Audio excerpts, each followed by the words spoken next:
ഇന്ന് ലോക പരിസ്ഥിതി ദിനത്തോടനുബന്ധിച്ച് ലത്തീൻ കത്തോലിക്ക ഐക്യവേദി പ്രവർത്തകർ തിരുവനന്തപുരത്ത് ശംഖുമുഖത്തുള്ള സുനാമി പാർക്കിൽ ഫലവൃക്ഷ തൈകൾ നട്ടുകൊണ്ട് ഇത് ഉദ്ഘാടന കർമ്മം നിർവഹിച്ചിരിക്കുകയാണ്.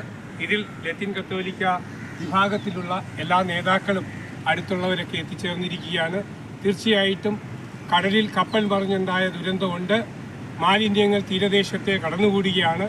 ഈ ലോക പരിസ്ഥിതി ദിനത്തിൽ പോലും അതിനെപ്പോലും പൂർണ്ണമായി മാറ്റാൻ പറ്റാത്ത സ്ഥിതിവിശേഷത്തിലേക്ക് നമ്മുടെ സംസ്ഥാനം പോയിക്കൊണ്ടിരിക്കുന്ന ഈ അവസ്ഥയിൽ പ്രകൃതിയെ സംരക്ഷിക്കേണ്ടത് നമ്മുടെ കടമയാണെന്നുള്ള ഒരു ബോധവൽക്കരണം നൽകുവാനാണ് ലത്തീൻ കത്തോലിക്ക ഐക്യവേദി ഇന്നിപ്രകാരമുള്ള പ്രവൃത്തിയുമായി മുന്നോട്ട് വന്നിരിക്കുന്നത്.